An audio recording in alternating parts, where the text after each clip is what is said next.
Hello po, magandang gabi po sa inyong lahat. Nagpapakilala po ang eksperyensyadang terapista.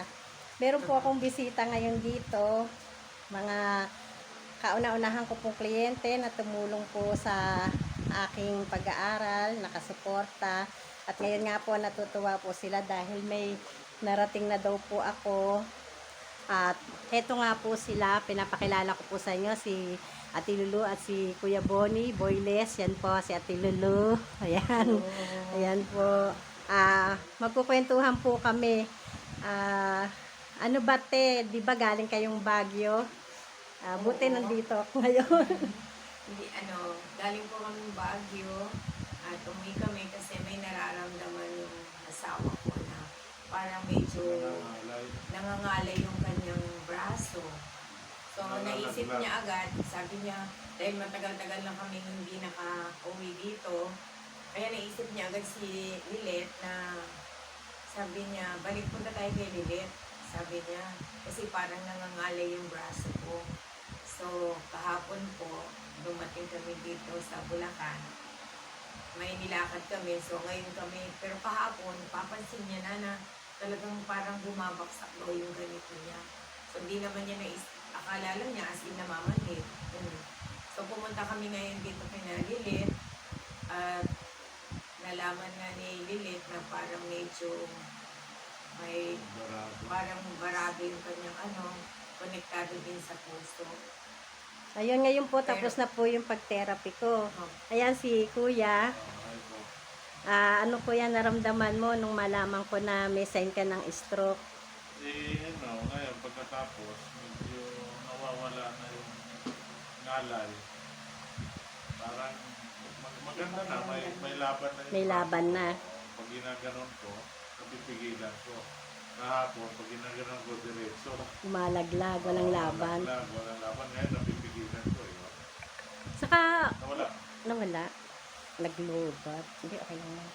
Saka kuya, pakikwento mo nga yung una nating yung na-Bell's palsy ka. Ako po, noon, na-Bell's palsy po ako, nangiwi bibig ko. Talagang as in nangiwi, tumutulo yung laway ko dito. Tapos hindi ako makainom ng tubig kasi lumalabas dito. Ginaganon ko pa ng towel. Ngayon, sa halip na pumunta ako nun sa doktor, pumunta ako kay Lily. Hinilot niya yung bibig ko. Pero ang alam ng doktor, pinabili ako ng gamot pero hindi ko binibili yung gamot. Nagpahilot lang ako kay Lily. Yun, 2 linggo, naibalik na yung forma ng mukha ko, nawala na yung buwing. Kaya nagpapasalamat din ako kay Lily.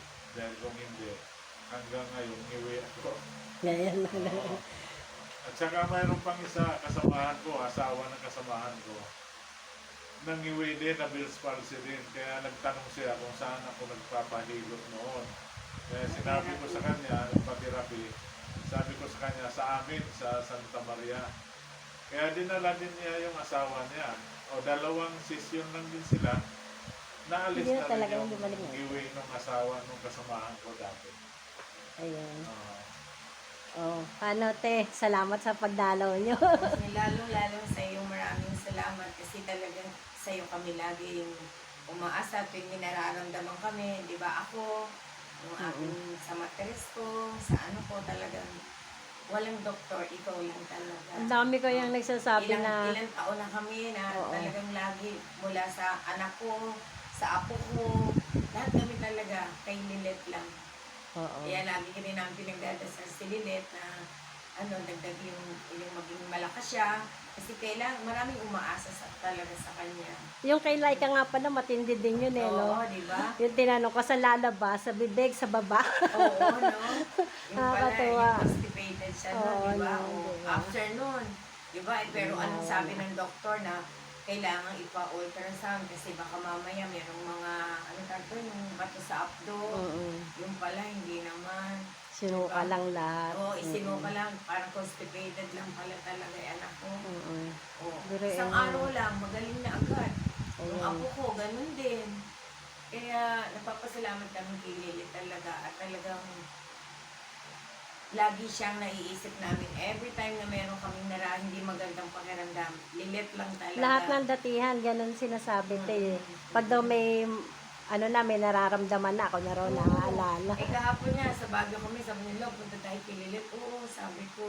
Nagkataon lang yung nilakad kami kanina, kaya ngayong gabi kami napunta. Pero kahit nga si Erica kahapon, graduation ni Lucas pala, yung pinunta namin. So ngayon nagsusuka, sabi niya, Ninang, dalhin muna natin to kay Lilit. Sabi niya, kasi nga, nag-graduate nagsusuka. Sabi ko, painumin mo muna ng hot water, tapos bukas na natin dalhin kasi hindi aabot sa graduation.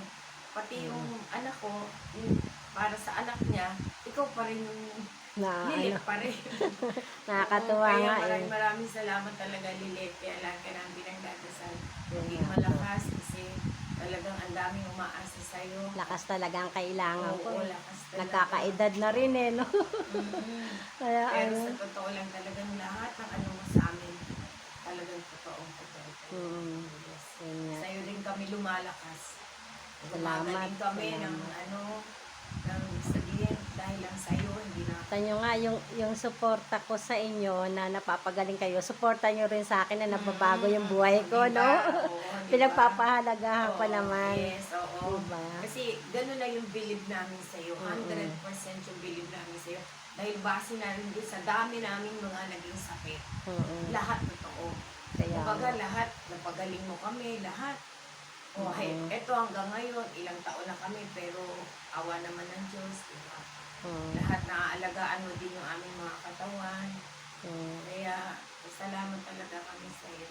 Andyan ka. Paano, te? Salamat ng marami. Oo, salamat Salamat sa iyo. po. Bye-bye po.